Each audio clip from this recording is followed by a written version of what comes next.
welcome back to my YouTube channel. Kembali lagi dengan aku, Fadia Putri, Audifasa dari tingkat 2 Fakultas Ekonomi dan Bisnis. Di pertemuan kali ini, kita akan membahas tentang materi memperbaiki kompetensi. Mau tahu pembahasan lebih lanjutnya? Stay tune in my video.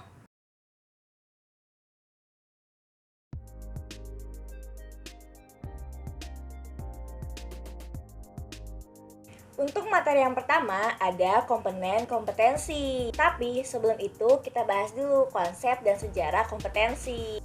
Yang pertama, menurut Michael Armstrong 1994, kompetensi adalah apa yang orang bawa pada suatu pekerjaan dalam bentuk, tipe, dan tingkat perilaku yang berbeda. Yang kedua, menurut Margaret Bell 2003, kompetensi menggambarkan dasar pengetahuan dan standar kinerja yang dipersyaratkan agar berhasil menyelesaikan pekerjaan atau memegang suatu jabatan.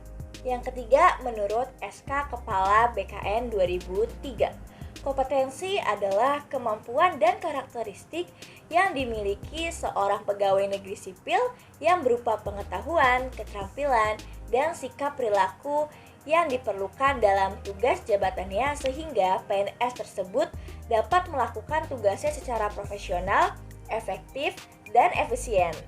Lalu kita bahas komponen kompetensi. Yang pertama ada motivize, yaitu motif, menggerakkan, mengarahkan, dan menyeleksi perilaku terhadap tujuan atau kegiatan tertentu.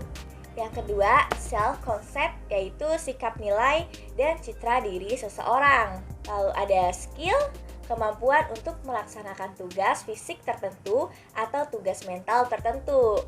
Lalu ada traits, karakteristik fisik dan respon konsisten terhadap berbagai situasi atau informasi. Yang terakhir, knowledge, pengetahuan atau inform seseorang dalam bidang spesifik tertentu.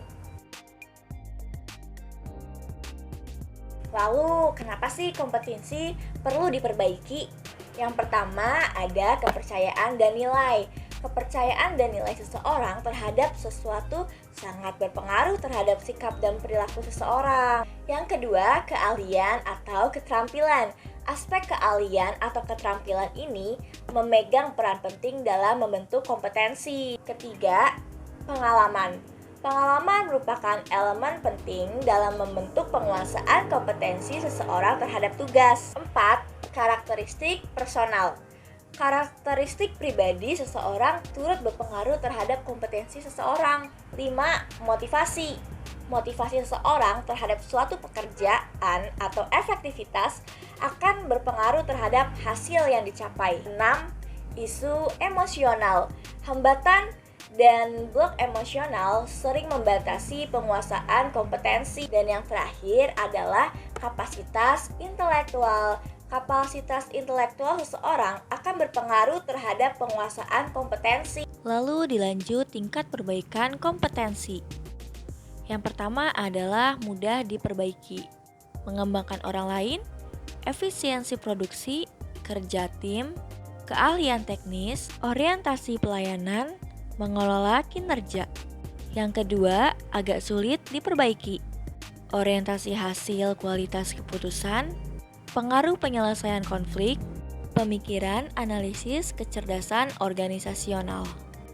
Yang ketiga, sulit diperbaiki, inisiatif, inovasi, integritas dan kejujuran, pengelolaan tekanan kejiwaan, pemikiran konseptualis, fleksibilitas.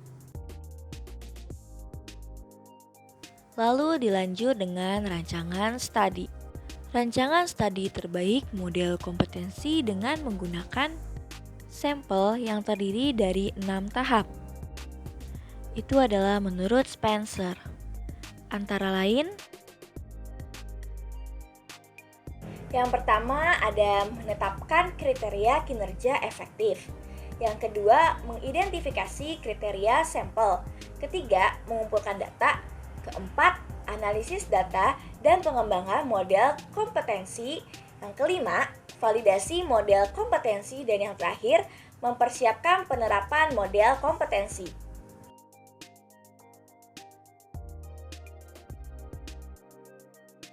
Itu dia pembahasan kita kali ini. Untuk saran dan kritiknya, kalian bisa komen di bawah. Dan jangan lupa buat like, comment, and subscribe. Bye-bye, and see you next video.